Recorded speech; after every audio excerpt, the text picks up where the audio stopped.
Question number 1 है, उस गोले का आयतन ज्ञात कीजिए जिसकी त्रिज्या निम्न हो। पहला 7 सेंटीमीटर और दूसरा 0.63 मीटर। बच्चों क्वेश्चन नंबर 1 के कुल 2 भाग हैं। चलिए हम सबसे पहले सॉल्व करते हैं पहले भाग को।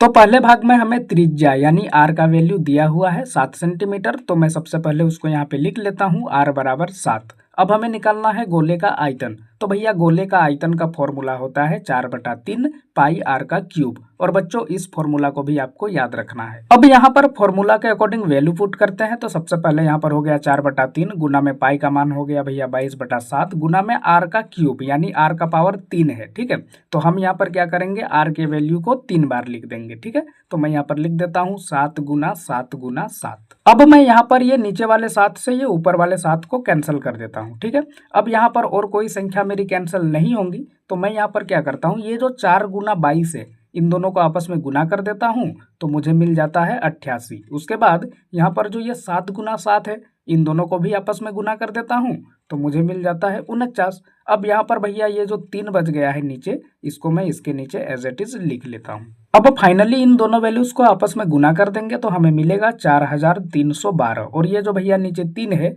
इसको इसके नीचे एज इट इज लिख देना है। अब भैया हमारा आंसर जो है हमें भिन्न के रूप में मिल चुका है। ठीक है, तो और एक स्टेप हमको क्या करना पड़ेगा, ये जो नीचे 3 है इस 3 से हमें ये जो ऊपर है 4312 इसको भाग करना पड़ेगा। ठीक है, और भैया भाग करना तो आपको बिल्कुल आता ही है, फिर भी मैंने आपके लिए यहाँ पर इसका सोल्यूशन अटैच कर दिया है। अब आप इसको ध्यान से देखिए और समझिए कि आगे हमको क्या करना है। यहाँ पर देखिए, जब इस 3 से 4312 को भाग किया गया है तो हमें भागफल मिला है 1437 और यहाँ नीचे हमें शेषफल मिला है 1। अब यहाँ पर हमें सबसे पहले लिखना है भागफल। तो भैया भागफल हमें मिला है 1437, तो सबसे पहले मैं उसको यहाँ पे लिख लेता हूँ। उसके बाद इसके आगे लिखना है शेषफल। तो भैया शेषफल हमें यहाँ पे 1 मिला है तो इसको भी मैं इसके आगे लिख लेता हूँ। अब हमें इसके नीचे लिखना है जिससे हमने भाग करा था। तो भैया हमने 3 से भाग करा था इसलिए इसके बटा में लिख देंगे 3।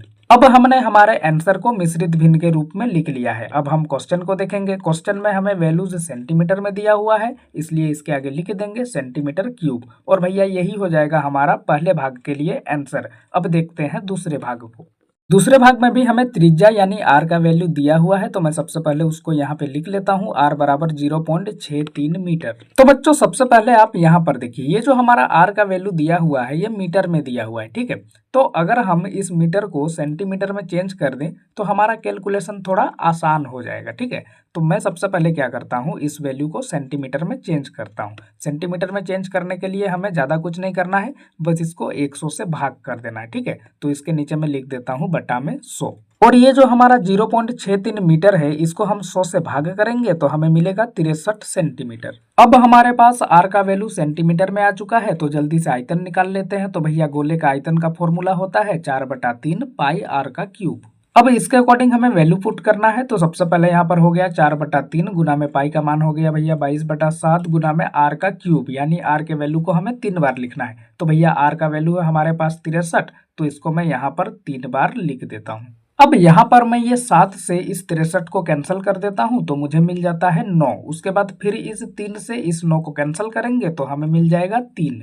अब नीचे वाली सारी संख्याएं मेरी कैंसिल हो गई हैं तो ऊपर जो संख्याएं बच गई हैं उनको मैं आपस में गुना कर लूंगा। ठीक है, तो यहाँ पर ये जो 4 गुना 22 है इनको आपस में गुना कर देता हूँ तो मुझे मिल जाता है 88। उसके बाद यहाँ पर जो ये 63 गुना 63 है और यहाँ पर ये 3 है, इन सबको आपस में गुना कर देता हूँ तो मुझे मिलता है 11,907। अब फाइनली इन दोनों वैल्यूज को भी आपस में गुना कर देंगे तो हमें मिलेगा 10,47,816। और इसके आगे हमें क्या लिखना पड़ेगा, भैया हमने आर को मीटर से सेंटीमीटर में चेंज करा था। ठीक है, इसलिए हमें इसके आगे लिखना पड़ेगा सेंटीमीटर क्यूब। लेकिन भैया क्वेश्चन तो हमें मीटर में पूछा गया है, हमने क्या करा था, कैलकुलेशन को आसान करने के लिए आर के वैल्यू को मीटर से सेंटीमीटर में चेंज करा था। ठीक है, तो अब हमें क्या करना पड़ेगा, ये जो हमें आंसर मिला है सेंटीमीटर क्यूब में इसको अब हमें मीटर क्यूब में चेंज करना पड़ेगा। तो भैया 1 मीटर क्यूब बराबर होता है 10 लाख सेंटीमीटर क्यूब। तो हमें ये जो आंसर मिला है सेंटीमीटर क्यूब में उसको मीटर क्यूब में बदलने के लिए क्या करना पड़ेगा, 10 लाख से भाग करना पड़ेगा। आप घबराइए नहीं, कोई लंबा कैलकुलेशन हम लोग का नहीं होगा, बहुत ही सिंपल वे में हम लोग इसको सॉल्व करेंगे। तो यहाँ पर सबसे पहले हमें क्या करना है, सेंटीमीटर क्यूब में जो हमें आंसर मिला है उसको नीचे एज इट इज लिख लेना है। तो मैं इसको यहाँ पे लिख लेता हूँ 10,47,816 और इसके बटा में हमें लिखना है 10 लाख। ठीक है, तो मैं यहाँ पर बटा में लिख देता हूँ 10 लाख। अब हमें क्या करना है, ये जो हमारा ऊपर वाला वैल्यू है इसको बराबर लगा के एज इट इज लिख लेना है। ठीक है, अब नीचे जो हमारा वैल्यू है 10 लाख, उसमें जीरो काउंट करना है, कितना जीरो है। ठीक है, तो चलिए गिनते हैं, 1 2 3 4 5 6 जीरो है। अब हमें यहाँ पर क्या करना है, ये जो हमारा नंबर है 10,47,816, इस नंबर के डिजिट को राइट से लेफ्ट की ओर 6 बार गिनना है। क्यों गिनना है 6 बार? क्योंकि हमने 10 लाख में जीरो काउंट किया था तो हमें 6 जीरो मिला था। ठीक है, इसलिए हम 6 बार पीछे की ओर गिनेंगे। ठीक है, तो चलिए गिनते हैं, 1 2 3 4 5 6, और जहां ही 6 डिजिट खत्म हुआ वहीं पे हमें लगा देना है पॉइंट। अब भैया इतना लंबा आंसर तो हम लोग लिखेंगे नहीं, तो हम क्या करेंगे, पॉइंट के बाद 3 डिजिट तक अपने आंसर को रखेंगे। तो मैं यहाँ पर लिख लेता हूँ 1.047, और भैया हमने यूनिट को सेंटीमीटर से मीटर में चेंज कर लिया है, तो इसके आगे लिख देंगे मीटर क्यूब।